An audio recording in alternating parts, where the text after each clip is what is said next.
Ésaïe, chapitre 18.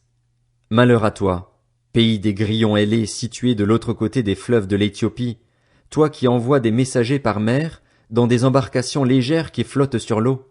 Allez donc, messagers rapides, trouvez la nation grande et glabre, le peuple redouté bien au-delà de ses frontières, la nation puissante qui écrase tout et dont le territoire est traversé par des fleuves. Vous tous, habitants du monde, vous qui peuplez la terre, lorsque l'étendard sera dressé sur les montagnes, regardez. Lorsque la trompette sonnera, écoutez. En effet, voici ce que m'a dit l'Éternel.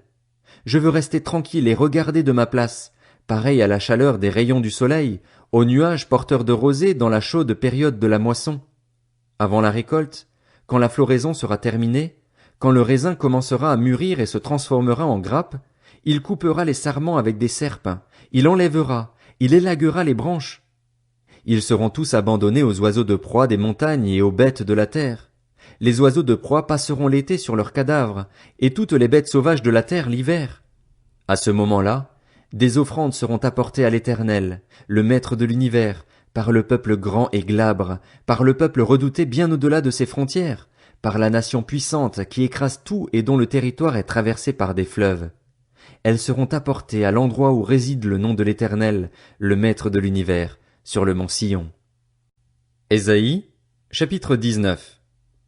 L'Éternel monte un nuage rapide. Il vient en Égypte. Les faux dieux de l'Égypte tremblent devant lui et les Égyptiens perdent courage. Je dresserai l'Égyptien contre l'Égyptien et l'on se battra frère contre frère, ami contre ami, ville contre ville, royaume contre royaume. L'Égypte perdra l'esprit et j'anéantirai ses projets. On aura beau consulter les faux dieux et les morts, ceux qui invoquent les esprits et les spirites, je livrerai l'Égypte entre les mains de maîtres sévères. Un roi cruel dominera sur eux, déclare le Seigneur, l'Éternel, le Maître de l'univers. L'eau de la mer disparaîtra, le fleuve deviendra sec et aride. Les rivières empesteront, le delta de l'Égypte sera bas et desséché, les roseaux et les joncs se flétriront. Tout le paysage sera nu le long du Nil et à son embouchure. Tout ce qui aura été semé sur ses rives se desséchera, se transformera en poussière et disparaîtra. Les pêcheurs gémiront. Tous ceux qui jettent l'hameçon dans le Nil seront dans le deuil. Ceux qui étendent des filets à la surface de l'eau dépériront. Ceux qui travaillent le fin lin et qui tissent des étoffes blanches seront couverts de honte. Les soutiens du pays seront écrasés. Tous les travailleurs salariés seront dans l'abattement. Les princes de Tsoan sont autant de fous, les sages conseillers du Pharaon forment un conseil stupide. Comment pouvez-vous oser dire au Pharaon, « Je suis un fils des sages, un descendant des rois du passé » Où sont-ils donc, tes sages? Qu'ils te fassent donc des révélations et que l'on découvre quelle décision l'Éternel, le Maître de l'univers, a prise contre l'Égypte. Les princes de Tsoan font preuve de folie, les princes de Memphis se bercent d'illusions, ces chefs de tribus égarent l'Égypte.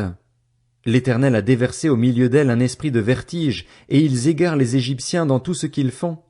Ils sont pareils à un homme ivre qui titube en vomissant.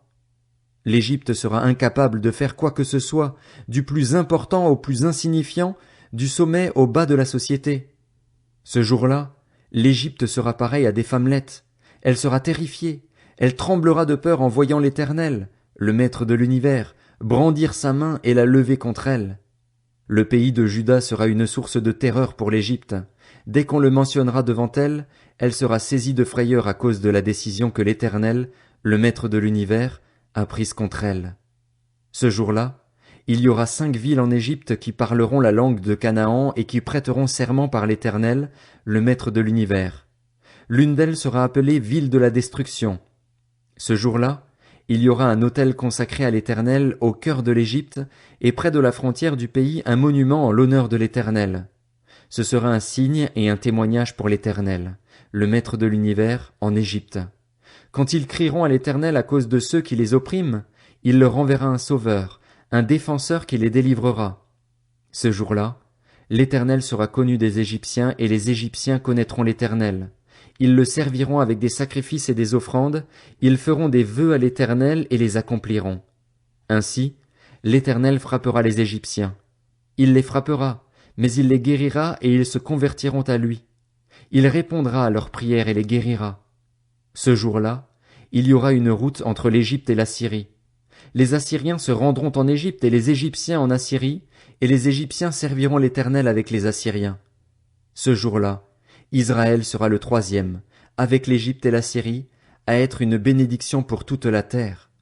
L'Éternel, le Maître de l'univers, les bénira en disant: Béni soit l'Égypte, mon peuple, la Syrie, que j'ai créée de mes mains, et Israël, mon héritage. Ésaïe, chapitre 20. L'année où, envoyé par le roi d'Assyrie Sargon, Tartane vint faire le siège d'Asdod et s'empara de cette ville, l'Éternel avait parlé par l'intermédiaire d'Ésaïe, le fils d'Amoz. Il lui avait dit: Va, détache le sac qui est autour de ta taille et retire les sandales qui sont à tes pieds. C'est ce qu'il fit. Il marcha sans habit et pieds nus. L'Éternel dit alors: Mon serviteur Ésaïe a marché sans habit et pieds nus pendant 3 ans. C'était un signe et un présage contre l'Égypte et contre l'Éthiopie. De la même manière, le roi d'Assyrie emmènera les déportés égyptiens et les exilés éthiopiens, les jeunes garçons comme les vieillards, sans habits, pieds nus et l'arrière découvert. Ce sera une source de honte pour l'Égypte. Alors on sera dans la terreur et la honte à cause de l'Éthiopie en qui l'on avait placé sa confiance, et de l'Égypte dont on vantait la splendeur. Les habitants de ces régions côtières diront, ce jour-là: Voilà ce qu'est devenu l'objet de notre confiance. Nous comptions sur lui pour être secourus, pour être délivrés du roi d'Assyrie. Comment pourrons-nous lui échapper maintenant? Ésaïe, chapitre 21. Message sur le désert maritime. Pareil à l'ouragan qui progresse dans le Néguev, il vient du désert, du pays redoutable. Une vision terrible m'a été révélée. Le traître trahit, le dévastateur dévaste. À l'attaque, Élam! À l'assaut, Médie! Je mets fin à tous les gémissements. C'est pourquoi je suis rempli d'angoisse. Des douleurs s'emparent de moi, pareilles aux douleurs d'une femme en train d'accoucher. Les spasmes m'empêchent d'écouter, le tremblement de voir. Mon cœur est troublé, la terreur s'empare de moi. La nuit qui me faisait tant plaisir est devenue pour moi une source d'anxiété. On dresse la table, on dispose des coussins, on mange, on boit. Debout, prince! Graissez le bouclier. En effet, voici ce que m'a dit le Seigneur. Va faire poster un guetteur. Qu'il annonce ce qu'il verra. Il verra un char, un attelage à 2 chevaux, des cavaliers montés sur des ânes, d'autres sur des chameaux. Qu'il soit attentif, très attentif. Le guetteur s'écria, pareil à un lion: Seigneur, je me tiens sur mon poste de guet toute la journée, et je suis debout à ma tour de garde toutes les nuits, et voici qu'arrive un char, un homme sur un attelage à 2 chevaux. Il prit encore la parole et dit: Elle est tombée, Babylone, et toutes les sculptures sacrées de ses dieux sont en pièces par terre. Mon peuple, toi que j'ai battu comme pour extraire du grain dans mon air, ce que j'ai appris de l'Éternel, le Maître de l'univers, du Dieu d'Israël, je vous l'ai annoncé. Message sur Douma. On me crie de Séhir: Sentinelle, quelle nouvelle de la nuit? Sentinelle, quelle nouvelle de la nuit? La sentinelle répond: Le matin arrive, mais aussi la nuit. Si vous voulez poser des questions, posez-les. Convertissez-vous et venez. Message sur l'Arabie.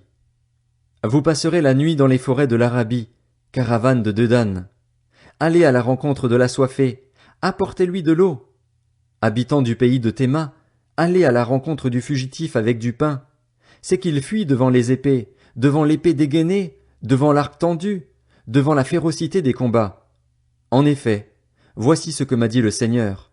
Encore 1 an, comptez aussi précisément que les années d'un travailleur salarié, et toute la gloire de Kédar aura disparu. Il ne restera qu'un petit nombre d'archers parmi les guerriers de Kédar. C'est l'Éternel, le Dieu d'Israël, qui l'annonce.